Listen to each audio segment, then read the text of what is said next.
live. Hey, welcome everyone. Today we're going to be doing some Jungle Cup battles featuring BGold as the battler. And me and Alfindeol will be commentating for you. And BGold has quite a few mons ready, so if you have any specific mons or team compositions you want, let us know and he should be able to run some of those.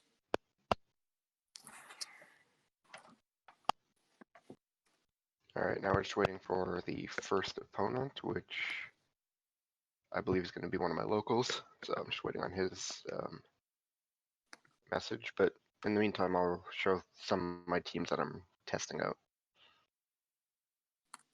So this first one here just seemed basically standard team. A flyer, counter user, and then a counter to one or both of them.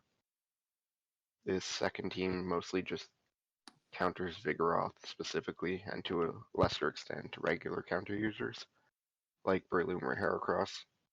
This third team takes out Noctowl, Vespiquen, or any other flying types, while also dealing with most of the bugs, but it is kind of weak to grass.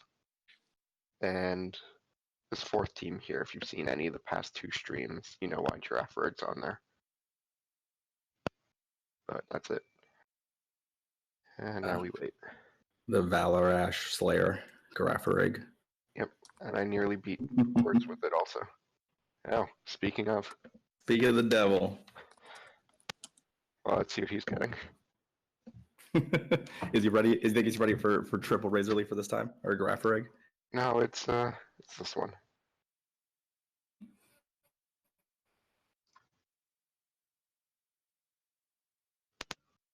Let's see where we start. All right, so we got a Victory Bell lead against a Graveler, so that's a very positive lead matchup for Brandon here. I expect Mason to swap out pretty quickly. That's a more neutral fight. It's a more neutral fight, but one that still favors the Venusaur. Though having that energy lead does help on Brandon's gives you part enough. here. Did it bite on the shield here? 1, 2, 3. Okay, almost. Yeah, but the Venomoth will resist all the charge moves that Venusaur can throw at it. So you get to pretty positive. Just not shield whatever comes your way. That's a rough fight.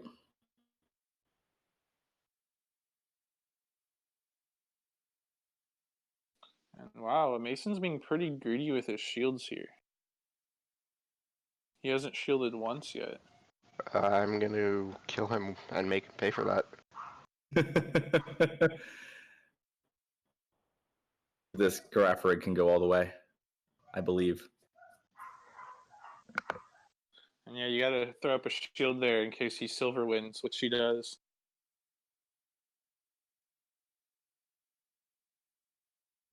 And yeah, I've found this cup has been pretty tough in terms of like shield usage, where like you really have to be wary of when you're using your shields.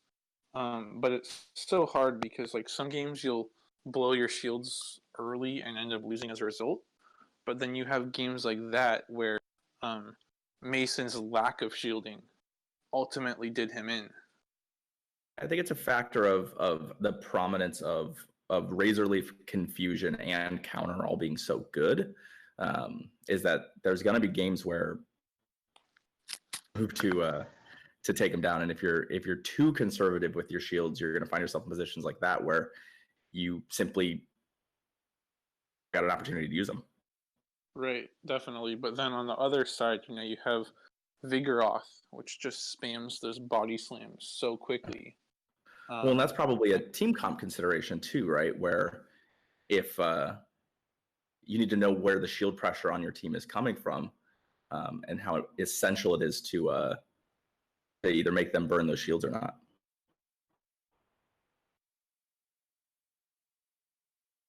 everybody's favorite glassy-eyed boy here, doing some work against Noctowl. And I find it interesting, though, that Mason didn't switch. It makes me wonder if he is a little weak to Alolan Raichu in the back. The fact that he didn't switch when he had switch advantage.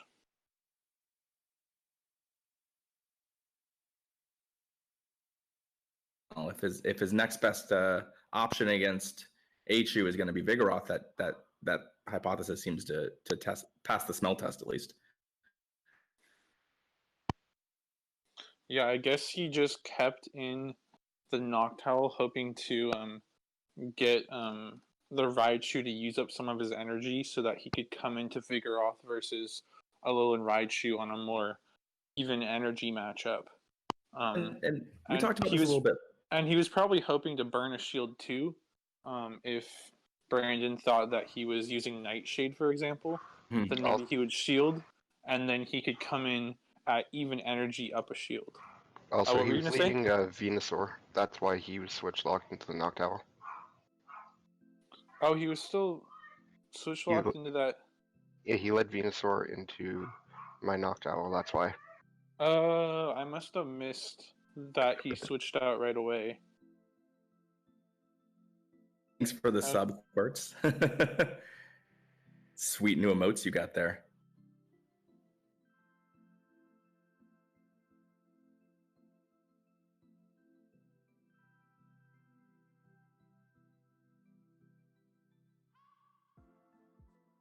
This Noctowl will go the distance. He should be able to kill with just fast moves at this point. Yeah.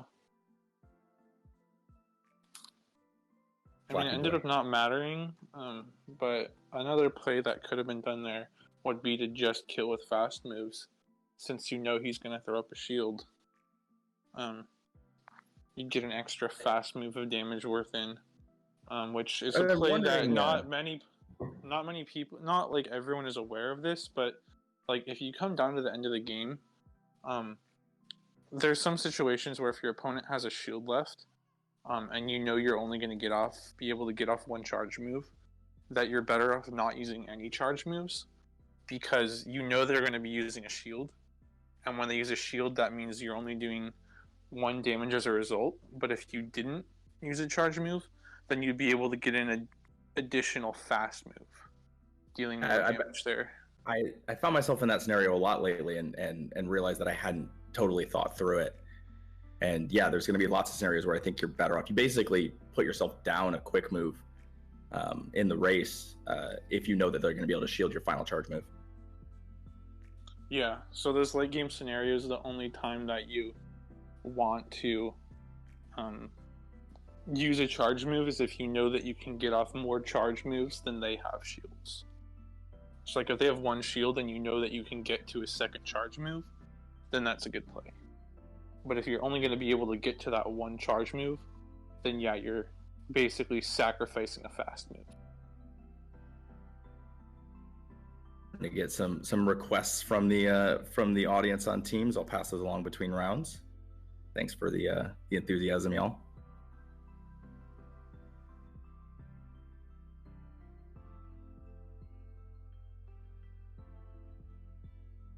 And that Mega Horn from Heracross hits pretty hard.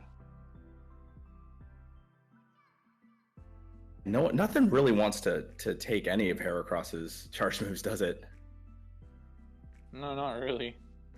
Especially because it has that close combat to hit like Noctowl and Pidgeot for neutral, if it's able to like farm up a Vigoroth in advance. I mean, is its best case scenario really like running through something like a Vigoroth with quick moves and then just unloading on whatever's next? Yeah, I think so. Either killing off a Vigoroth, or I think more ideally, you would want to get it into like a Magneton or like a Lowland Graveler matchup. Because even that Vigoroth matchup, you're probably going to have to burn a shield, and you take pretty significant damage from those body slams. But I think that something, especially like a Magneton matchup, you can... I think you kill it a little quicker, and taking a bit less damage. That follows.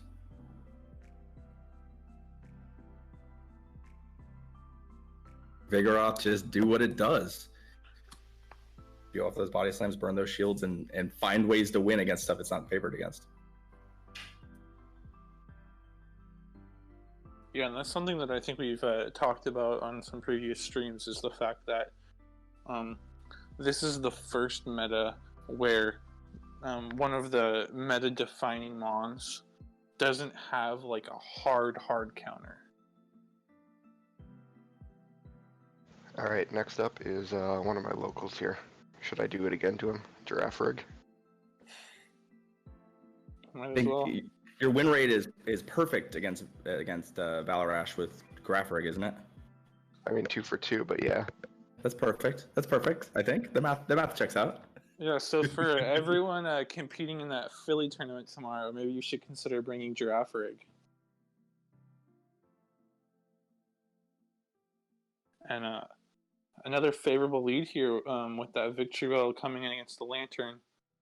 Quick switch to Venomoth and a counter switch to Girafarig. Do that work. Because Shield the Silverwind, right? Yeah, you have to shield the Silverwind because you are weak to bug. And I believe that Silverwind would probably one-shot the Girafarig. You still not TM to this Girafarig to real moves? I have 3 charged GMs. This is so low down my list, it's not even funny.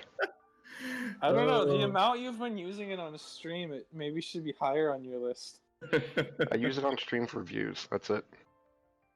Speaking of views, if we hit, we're at 27 now, if we hit 45 viewers at one point, I'll power up in second move, tackle, electrode. Oh, tackle, electrode. Just don't TM it like Quartz did.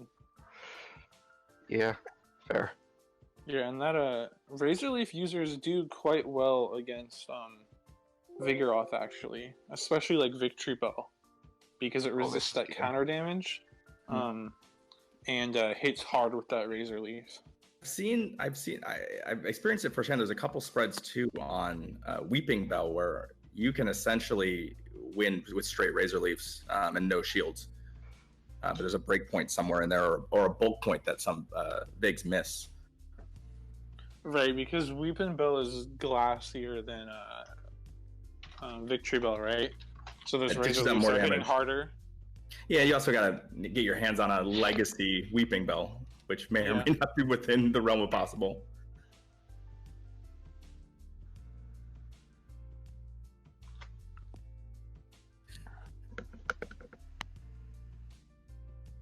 Like, if you get 100 viewers, I think we'll all sing "Oh Canada" live on stream. I think that's in the realm of possible. You really don't want to hear me sing.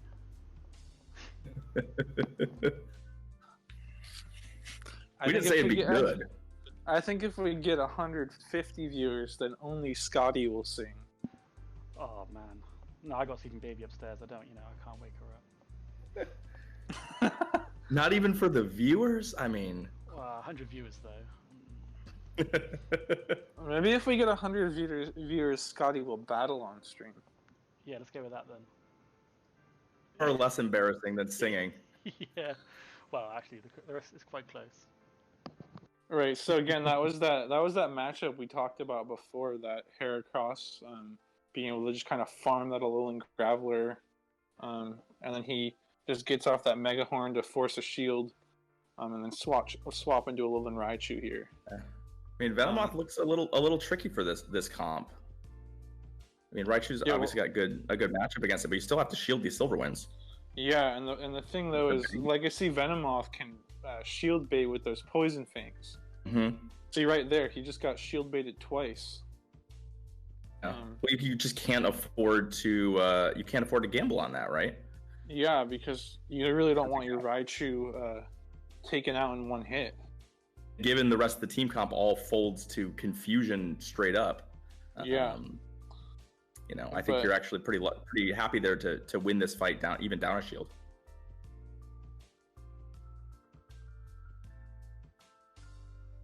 Oh wow, and then comes out of that Graveler matchup too. This is one of the things that I've always really liked about Alolan Raichu is that, you know, Wild Charge is so punishing even on its counters that even if you come out of the fight down a shield, they frequently can't afford to take that first charge move on their new mana. Or if they do, you're so wildly advantaged. Yeah, like even like against like a Venusaur that resists electric moves, that Wild Charge is still doing what, like 60% of its health or something like that? Yeah, it's remarkably strong.